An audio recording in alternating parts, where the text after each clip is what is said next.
The Saints ended the 2025 offseason with one of the worst salary cap situations in the NFL. But as they typically do, they restructured a few contracts to be in compliance with the salary cap, and with the free agency period starting, they've gone out and made some moves to help improve them from their 5-12 record from last year. In this video, I'll be going over the moves that the Saints have made so far in the free agency period and grade them to see how they'll impact the team. Before we get into this video, if you're new to the channel, make sure you like the video and subscribe to the channel so you don't miss out on future videos like these. And now that we got that out the way, y'all know what time it is. Who that?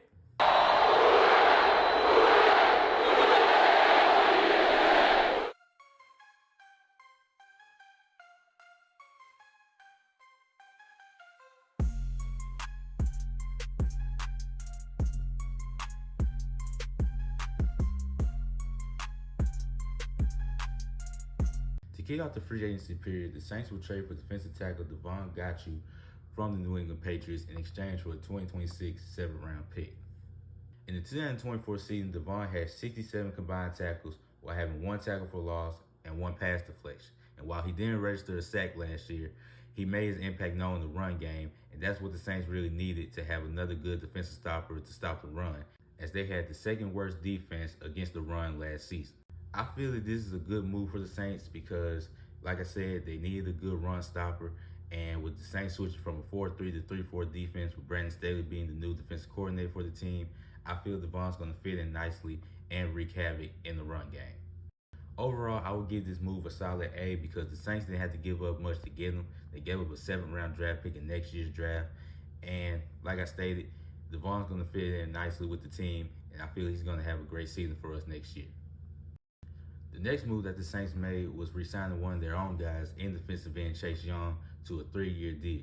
Last season, Chase Young was a great contributor for the Saints, having 31 combined tackles, 8 tackles for loss, 5.5 sacks, 3 pass deflections, and 1 forced fumble.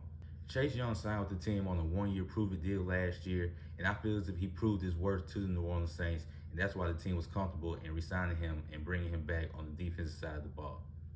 Now, even though they're giving him a lot of money, the deal is reportedly worth up to $51 million. I feel as if it's justified, especially if Chase Young can continue to build off of what he did last season and continue to make a huge impact for the team. Overall, I would give this move a solid B because it's a high risk, high reward type of move, especially with Chase Young's injury history. But the guy will be only turning 26 once the season starts. And if he can build off the production that he had last season, then I think it'll be a justified contract that he's getting. Now, the next move that the Saints made was re-signing tight end Juwan Johnson to a reportedly $30 million contract. That's a lot of money. Now, last season, Juwan Johnson had 50 receptions on 66 targets, having 548 receiving yards and 3 touchdowns. And while I'm cool with the team re-signing him, that's a lot of money to be giving a guy who's been pretty up and down during his whole Saints career.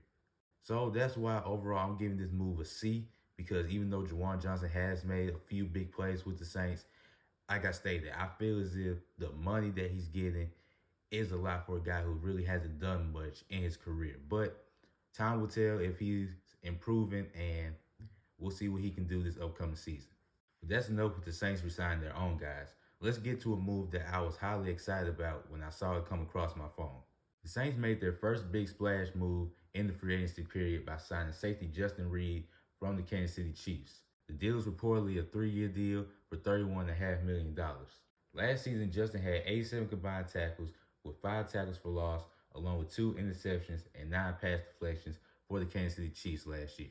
I feel that Justin pairing up with Tyrann Mathieu gives the Saints one of the best safety tandems in the NFL, and Justin brings in the championship mindset, having made it to the Super Bowl 3 times in a row with the Kansas City Chiefs.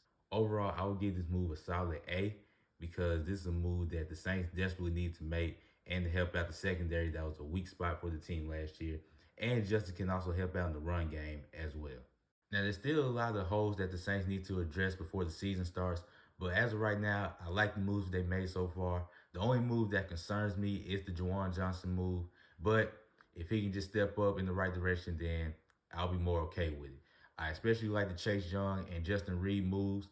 And let's not forget, we still have the draft, and they'll fill out a lot of needs on their team once that comes around. And yeah, that's pretty much the video. Appreciate you guys for tuning in and watching. And as always, KGF, keep God first.